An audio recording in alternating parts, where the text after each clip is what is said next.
Je n'aime jamais parler de moi, j'aime toujours parler de Jésus.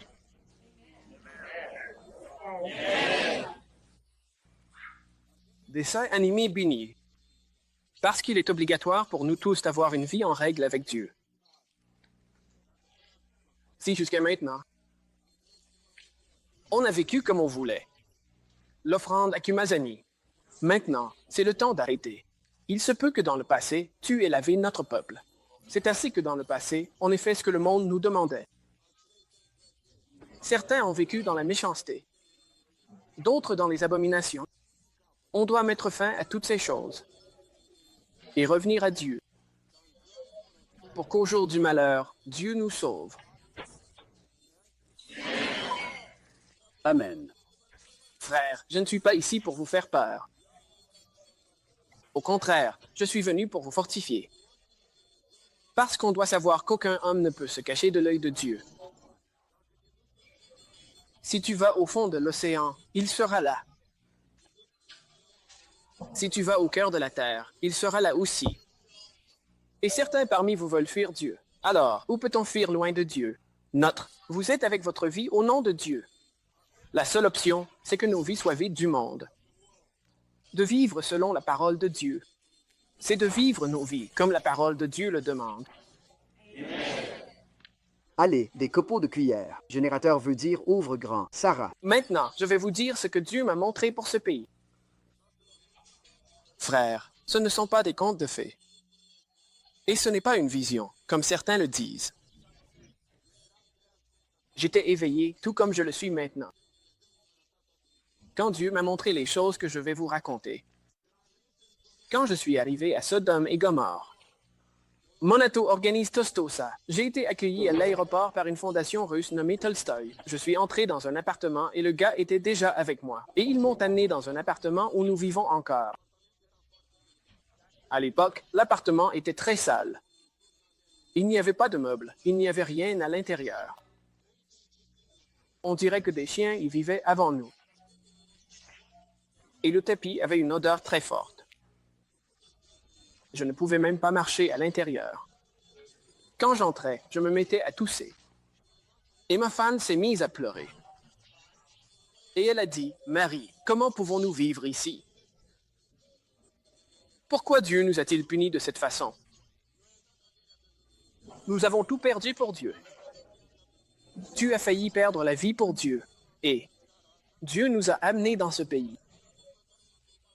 Et on n'a même pas de lit pour que les enfants puissent dormir. Ma femme, Dieu va s'occuper d'elle. J'ai dit, femme, Dieu va pourvoir. C'est ce que tu as toujours dit, elle répond. Va voir d'autres Américains là où c'est écrit à louer. Demande-leur de nous accueillir car on ne peut pas rester. Demande-leur s'ils nous laissent entrer car on ne peut pas vivre ici. Et je suis allé dans des immeubles où c'était écrit à louer. Et je demandais s'ils allaient nous laisser entrer. Tu es une star cubaine, montre Bada Kavitz. Bien reçu. La première chose qu'ils nous demandaient, c'était si on avait des enfants. Oh oui, on en a. Eh bien, on n'accepte pas les gens avec des enfants ici. Voyons donc, c'est quoi ce monde-là? Ils gardent des chiens chez eux, mais ils n'acceptent pas les enfants. Et j'ai commencé à pleurer, mon frère. Je pensais que toute l'Amérique était chrétienne. Toutes les Bibles venaient d'Amérique. Tous les missionnaires venaient d'Amérique. Et pourtant, ils ne veulent pas nous laisser entrer parce qu'on a des enfants. Pourquoi Dieu m'a-t-il amené ici? Et j'ai commencé à pleurer, mes frères. Je suis allé voir ma femme. Ma femme a remarqué que j'avais pleuré. Mon mari, pourquoi as-tu pleuré? Pourquoi? Tu veux dire que je n'avais pas prévu ça? Pourquoi? Pourquoi pleurer? Je ne pleure plus maintenant. Elle a dit, écoute, ça fait trop longtemps que je suis avec toi. Elle a dit, ils ne veulent pas nous laisser entrer parce qu'on a des enfants, j'ai dit. Elle s'est mise à pleurer, encore plus fort. J'ai dû partir. Alors, j'ai commencé à marcher autour du bâtiment. Je faisais le point sur ma vie. Peut-être que j'ai offensé Dieu avec quelque chose. Et que c'est ma punition. Il était très tard dans la nuit. J'étais assis dehors sur une roche. Je t'ai montré la pierre, parce que je ne voulais pas te blesser. Comme Stan l'a dit, je lui ai montré la roche quand il est venu chez moi. J'étais là, debout, en train de réfléchir à ce que j'avais fait. Et je me demandais juste, qu'est-ce que j'ai fait? Je pleurais pour que ma famille ne me voie pas. J'ai vu une lumière s'approcher de moi. Et tout à coup, j'ai vu une lumière venir vers moi.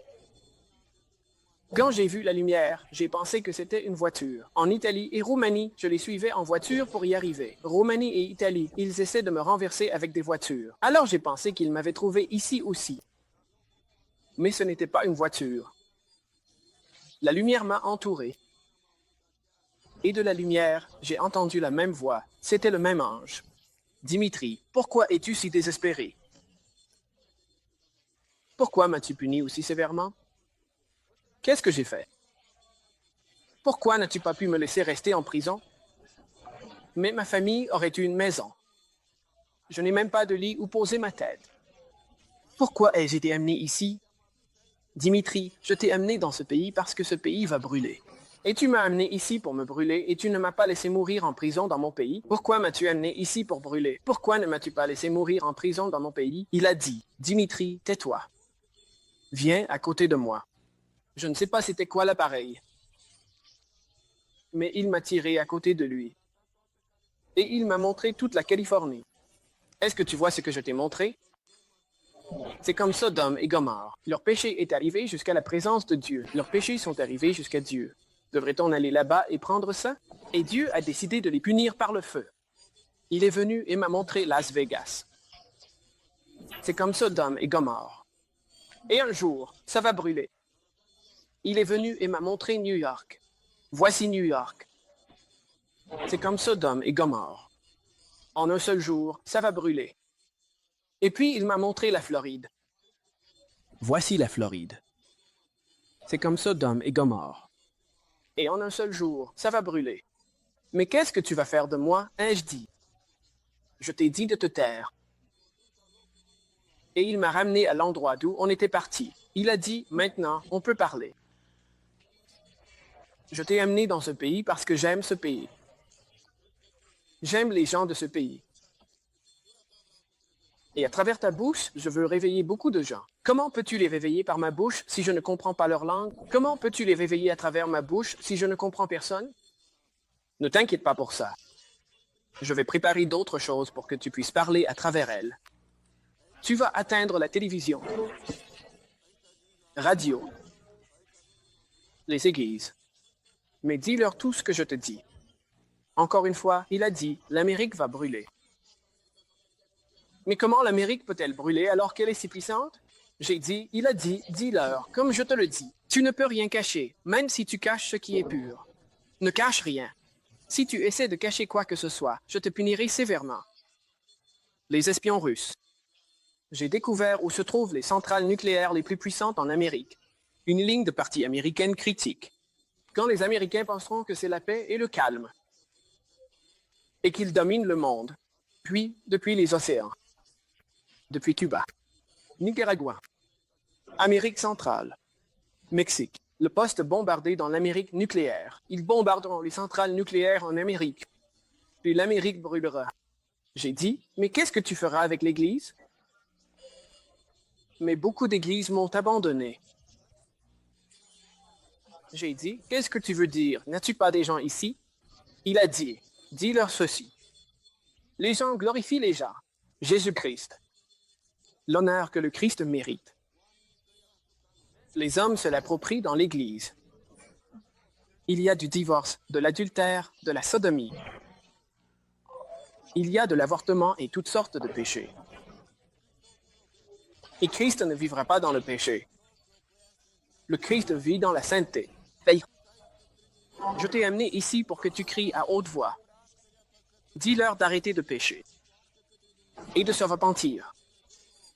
Parce que Dieu ne cesse jamais de pardonner. Amen? Amen? Et tous ceux qui cesseront de pécher, mais et qui se repentira? Dieu les sauvera au jour de la détresse. Comment peut-il les sauver si l'Amérique brûle? Ai-je demandé. Il a dit, dis-leur ceci. Comment ai-je sauvé Daniel du Grapanello? De la même façon que j'ai sauvé Daniel des lions, c'est ainsi que je les sauverai. J'ai sauvé les 3 jeunes hommes de là. Comme j'ai sauvé les 3 lions de la fournaise, c'est ainsi que je les sauverai. Et la parole de Dieu dit ceci. 1000 tomberont à ton côté et 10 000 à ta droite, mais aucun homme ne t'atteindra. Parce que nous sommes protégés par la puissance de Dieu. Et les anges de Dieu entourent ceux qui le craignent. Mes frères, ta vie doit être pure. Si tu es vraiment l'ange de Dieu, tout ce que tu me dis est écrit dans la Bible. Tout ce que tu me dis doit être écrit dans la Bible. Si c'est le cas, alors je peux dire ceci aux Américains. Si ce n'est pas dans la Bible, je ne dirai pas un mot. As-tu lu Jérémie? Oui, je l'ai lu. As-tu lu Jérémie 51? Bien sûr que je l'ai lu. Que as-tu compris? Ça parle de l'ancienne Babylone, ai-je dit. Il a dit, relis encore. Relis encore. Parce que ça parle de l'Amérique, pas de la Babylone d'autrefois. As-tu lu Apocalypse 18? Oui, ça parle aussi de Babylone. Non, relisons encore. Il a dit, relis encore. Je vais ouvrir ton esprit et tu comprendras. Ta responsabilité. Frères, lisons dans Jérémie 51. On va commencer au verset 7. Et ça dit, Babylone était la coupe d'or dans la main du Seigneur qui a enivré toute la terre. Les nations ont bu son vin, c'est pourquoi les nations sont devenues folles. Amen. Babylone, OH. Babylone était une coupe d'or dans la main du Seigneur. Le Caire force Babylone, Tahab. Maintenant, est-ce que les Arabes sont Babylone? Ceux qui ne croient même pas en Dieu? Essayons de comprendre. Qui est Babylone? David dit, la parole de ton Seigneur est le vase d'or. À un moment donné, David dit, ta parole, ô Seigneur, est plus précieuse que l'or. L'Amérique avait la parole de Dieu à sa base. L'Amérique avait la parole de Dieu dans sa main. L'Amérique avait confiance en Dieu. L'Amérique avait des missionnaires. L'Amérique a répandu l'Évangile à travers le monde. Beaucoup de gens sont venus à Dieu. Mais l'Amérique elle-même s'est éloignée de la vérité. Et on se demande, est-ce que l'Amérique va aller de l'avant? Est-ce que l'Amérique s'est éloignée de la vérité, frères? Et plus loin, il est écrit, nous aurions voulu guérir Babylone. Mais elle n'est pas guérie. Abandonnez-la tous. Car pour elle, la femme punie, la fin est proche. Vous entendez du bruit et voyez des ingrédients? MK Amérique. Comme ça, on sait que c'est l'Amérique. Allons au verset 13. Ô toi qui habites près de grandes eaux, riche en trésors, ta fin est venue, la mesure de ta cupidité. Encore une fois, toi qui habites près de grandes eaux, riche en trésors. Ta fin est venue. Et au verset 14, certainement, je te remplirai d'hommes, comme de sauterelles, qui pousseront contre toi des cris de guerre. N'importe quel pays dans le monde, si Dieu le veut, quel pays est rempli d'hommes? Dans quel pays tout le monde veut aller? Qui veut immigrer en Irak, dans un pays russe? Demande à celui qui veut immigrer en Amérique, pas aux autres, mais demande à d'autres personnes qui veulent immigrer en Amérique. Voyant que tant de bonnes choses sont venues d'Amérique, parce qu'ils voient que toutes les bonnes choses viennent de l'Amérique. Ah, c'est là que Dieu se trouve. Comme je l'ai déjà pensé. Je pensais que Dieu ressuscitait les morts dans ce pays. Je n'aurais jamais cru qu'une telle méchanceté pouvait exister ici. Quand je suis allé à une réunion américaine, je suis allé dans une église américaine en Californie. Modesto, sur le chemin du genre. Et j'y suis allé, tu sais, peut-être que les frères allaient m'aider à trouver un lit. Mais ils faisaient une prière pour les malades. Alors je me suis dit, ma jambe me fait encore mal. Je vais aller leur demander de prier pour moi aussi. Mais j'ai vu deux gars avec une couverture. Je me demande ce qu'ils vont faire avec la couverture. Oh, tu vas voir. Une vieille dame s'approche lentement. Le gars lui donne une tape sur le front. Et ensuite, il la couvre avec une couverture. Tu veux prévoir un budget pour des enfants qui sont plus intéressés? Quand j'ai vu ça, j'ai cru qu'il avait tué la vieille dame. Je suis allé et j'ai essayé de soulever la couverture. C'est quoi ça? Mais le pasteur court vers moi. Non, ne le fais pas, ne le fais pas, ne le fais pas. Je vais appeler la police si tu ne pars pas. Je le regarde et je lui ai dit. La police, c'est Dieu, parce que mon Dieu est au ciel. La vraie prière pour les malades. Comment ça se fait? Si l'un de vous est malade, l'apôtre Jacques dit, faites appel aux anciens de l'Église pour qu'ils l'onguent d'huile au nom du Christ. Et la prière faite avec foi rendra le malade sain et le Seigneur le guérira. Et s'ils ont péché, ils seront pardonnés. Confessez vos péchés les uns aux autres et priez les uns pour les autres afin que vous soyez guéris. Vous venez devant le pasteur pour qu'il prie pour vous pour rien. Si vous ne confessez pas vos péchés, si vous avez péché, une fois que vous avez confessé, vous avez reçu votre guérison. Frères, lisez le Saint-Livre. Il vous enseigne tout ce que vous devez faire. Ce n'est pas en le frappant sur la tête et en le couvrant de couverture. Dieu ne guérit pas de cette façon. Pas comme je vois des gens souffler sur d'autres personnes et qu'ils sont censés tomber par terre. Frères, je peux vous dire que ça ne vient pas de Dieu. Dieu est un Dieu sage. Et il est un Dieu plein de puissance. Il n'a qu'à me commander et je le fais. Tout ce qu'il fait, c'est donner un ordre et ça arrive. Amen. Vous aimez ça jusqu'à maintenant? Alors je vais continuer, on va. Allez à l'Apocalypse 18. Nous aurions encore guéri Babylone. Elle ne voulait pas. Et le verset 4. Mon peuple, sortez de ce monde, afin que vous ne participiez pas d'une façon ou d'une autre à la pédiatrie, pour que vous ne participiez pas à ces châtiments. Vous qui dites que vous êtes un roi. Et puis, plus loin, verset 7, je pense. Restez à l'écart. Non, je n'ai pas créé une demande pour moi-même. Vous qui dites, allons à l'église dimanche. Nous avons confiance en Dieu. L'église a été créée ici. Frères, nous serons enlevés avant toute tribulation. C'est une pauvre mort, dit le Seigneur. En un seul jour, la fin viendra. La famine, et vous serez complètement détruits par le feu. Parce que vous dites que vous avez Dieu. Parce que vous dites, oh, je vais à l'église, mais je fume encore, et je divorce encore. Et je bois encore, je vis encore comme le monde. Et quiconque aime le monde et les choses du monde, l'amour du Père n'est pas en eux. Si tu veux avoir l'amour de Dieu dans ton cœur, frère, tu dois vivre ta vie avec Dieu. Je suis content que tu dises Amen. On va continuer plus loin. Dites le tout ici dans le chapitre 8. Aussi, l'Apocalypse 18 dit que ça pourrait prouver que c'est l'Amérique. La grande Babylone. La grande ville, qui sont tous dégoûtants de la mer.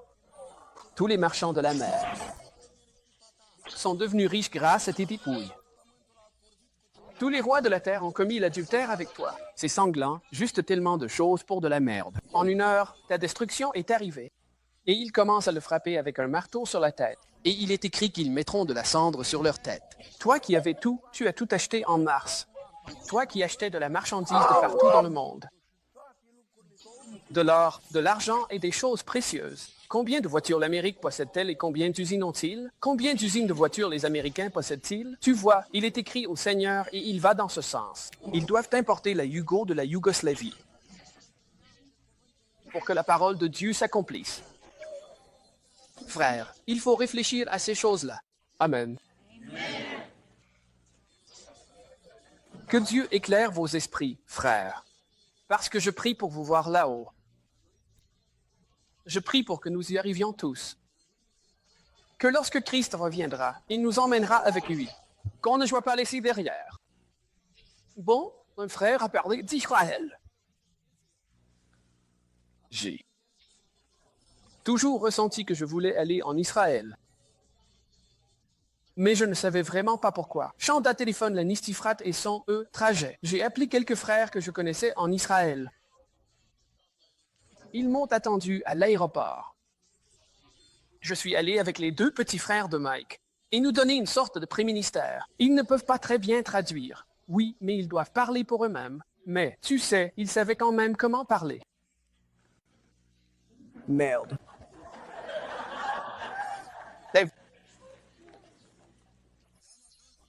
Le local Salima jaune est debout, moi aussi. Je suis arrivé à Jérusalem, c'est là qu'il habitait. Je suis venu visiter et voir les lieux des saints. Mais je voulais voir tous les lieux saints. Je voulais voir les églises.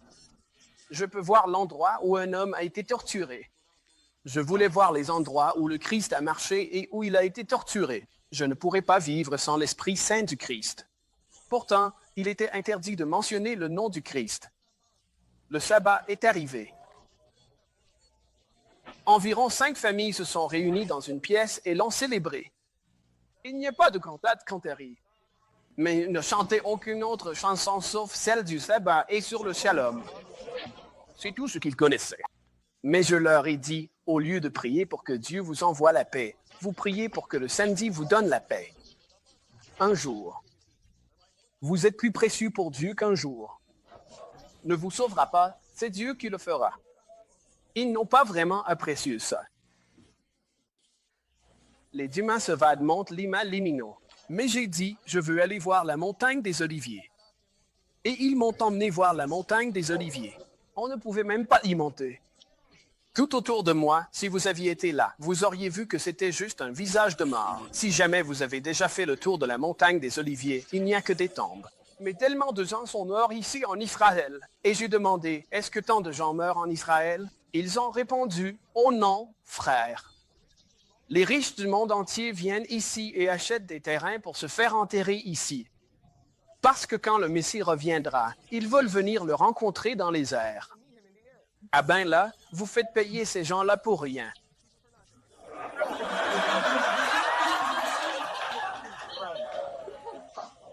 Le marché du voyage mormon à Christopher.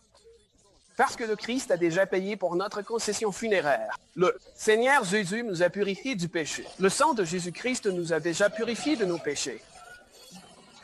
Et quand le Messie reviendra, nous, on va le rencontrer dans les airs, pendant que ces gars-là auront encore la tête dans le sol. Ils ont ri. Et ils ont dit, viens avec nous à la mer morte. Je suis allé à la mer morte où il y avait du vent. Je suis arrivé à la mer morte et l'eau était tellement chaude qu'elle bouillait presque. Moi, je n'ai pas enlevé mes vêtements pour entrer dans l'eau. J'ai enlevé mes vêtements parce que je voulais y aller.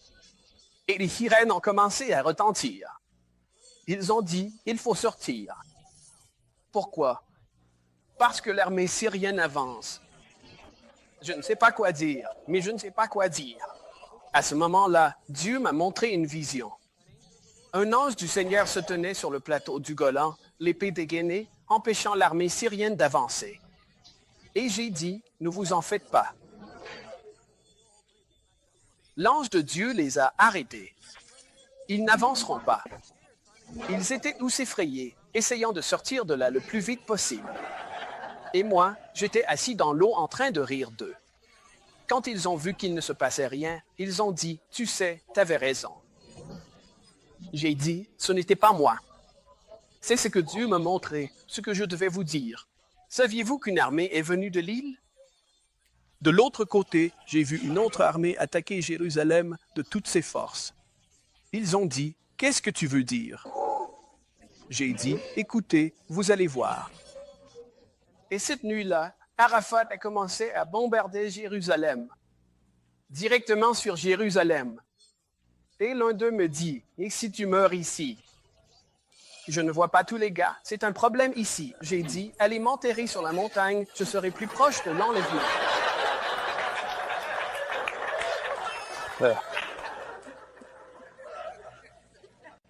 Je suis allé jusqu'au bout des larmes, mon frère. Ils m'ont emmené au mur des lamentations, là où le Christ aurait pleuré. Quand je suis arrivé là-bas, un des gars d'Arafat m'a donné une bombe. Quand je suis arrivé, un des hommes d'Arafat a fait exploser une voiture piégée. Ils emmenaient les blessés et les morts. J'ai dit, comment ça se fait qu'on s'en soit encore sorti? Les documentaristes sont agressifs. Le lendemain, j'ai dit, je voulais voir Bethléem.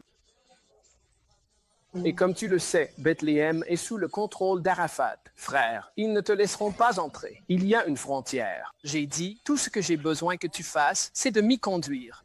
Comment j'entre, ça ne te regarde pas. Amène-moi juste là-bas, parce que Dieu m'a dit que je verrais cet endroit.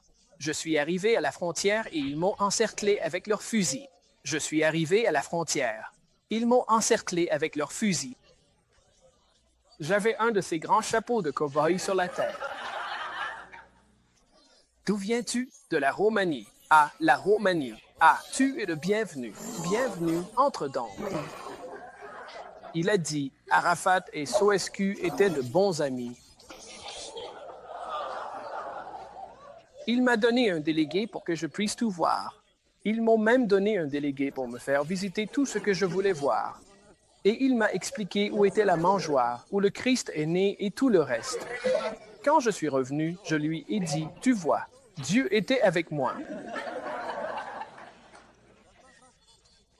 Et je suis resté là pendant 15 jours, mais c'est une vie très tendue. Chaque mère, chaque enfant avec un fusil. Chaque enfant et chaque vieille femme a un fusil. Quand je suis entré à Jérusalem, j'ai dû mettre mon foulard parce que j'avais perdre. Quand on entrait à Jérusalem, je devais mettre la petite kippa sur ma tête pour que personne ne vienne m'achaler. En entrant dans le monde arabe, je me suis fait couper les cheveux. Chez les Arabes, je devais mettre mon chapeau de cow-boy. Mais Dieu nous a protégés, mes frères. Je suis rentré à la maison. J'ai prié Dieu et j'ai demandé à Dieu, Seigneur, qu'est-ce qui va arriver? Il dit, pour l'instant, rien. Ils vont juste avoir de petites escarmouches entre eux, mais Israël doit se repentir. Frère, Israël n'est pas chrétien. Israël essaie de suivre les anciennes lois, mais il y a tellement de méchanceté là-bas que ça rivalise même avec l'Amérique. Je suis allé dans un hôtel et ce que j'y ai vu, c'était. J'ai dormi une nuit dans un hôtel et ce que j'y ai vu m'a terrifié. Je me suis dit, même ici, ces choses peuvent arriver. Pourquoi appelle-t-il encore ça la Terre Sainte? J'ai même visité la porte que tout le monde a essayé d'ouvrir et personne n'a réussi. Et il disait que le seul qui pourrait l'ouvrir, c'est le Christ à son retour. Et ils attendent tous le retour du Christ, mais ils ne croient pas en lui. Ils attendent le Messie, mais ils ne croient pas au Messie. Et tant qu'ils ne croiront pas, le Messie ne reviendra pas. Dans ce que Dieu a fait connaître, Israël était. Et d'après ce que Dieu m'a révélé, Israël sera détruit. Ramash Tseva était une paix d'esprit. Seul un petit reste d'Israël subsistera. Mais maintenant, en ce moment, tous les immigrants qui viennent de Roumanie sont juifs. Mais en ce moment, tous les juifs de Roumanie et de Russie, de la Hongrie jusqu'à la Slovaquie, ils rentrent tous chez eux. Ils vivent sous des tentes parce que les Américains ont redonné toutes les terres à Arafat et maintenant Israël est très fâché contre l'Amérique parce qu'ils leur ont enlevé leurs terres pour les donner à Arafat. Maintenant, nous allons prendre possession de l'héritage que Dieu nous a donné. Frères, maintenant il faut garder l'héritage que Dieu nous a donné, parce que Dieu nous a bel et bien donné un héritage. Notre héritage n'est pas ici sur terre. Notre héritage est au ciel, parce que c'est là que nos noms sont écrits dans le livre de vie. Et si ton nom n'est pas écrit, frère, Dieu m'a montré qu'il restait une seule page, et quand cette page sera remplie, même si tu veux te repentir, tu ne pourras plus. Il reste peu de temps. Frère, dépêche-toi. Assure-toi que ton nom est écrit dans ce livre. Sache que tu feras partie avec Christ. Sache que tu feras partie du salut, parce que c'est là que les paroles de Dieu vont s'accomplir. 1000 tomberont à ton côté et 10 000 à ta droite. C'est là que les prophéties d'Ésaïe vont s'accomplir. Ils diront, on va avec vous parce que Dieu est avec vous. Il dit, 10 personnes s'accrocheront à tes vêtements, pas aux vêtements d'Israël. Frère, vous êtes le nouvel Israël. Vous, dont le cœur a été circoncis, vous êtes le nouvel Israël. Vous avez été rachetés par le sang de Jésus-Christ, et Dieu a envoyé Christ pour mourir pour nous. C'est par ces blessures que nous pouvons recevoir la guérison. Et s'il t'a guéri, et s'il m'a guéri, frère, vis ta vie dans la sainteté, afin que lorsque Christ reviendra dans les airs, nous puissions le rencontrer là-bas. Et nous verrons de nos propres yeux si Dieu ne raccourcissait pas ces jours-là. Il dit, si Dieu ne raccourcissait pas les jours à cause des élus, personne n'y échapperait. C'est à quel point un jour terrible s'en vient. Mais à cause des élus de Dieu, Dieu va raccourcir ces jours-là. Frère, ça ne sera pas long. Il ne reste qu'un court moment. Je n'aurais jamais pensé revenir en Amérique. J'étais très malade. J'ai enterré ma femme, je suis tombé malade. Après avoir enterré ma femme, je suis devenu très malade. J'étais vraiment en colère. Et j'ai dit, je ne retournerai jamais en Amérique. Et Dieu m'a parlé. Va, va, car j'ai encore des gens à réveiller. J'ai encore des gens à sauver. Frères américains, réveillez-vous. Réveillez-vous.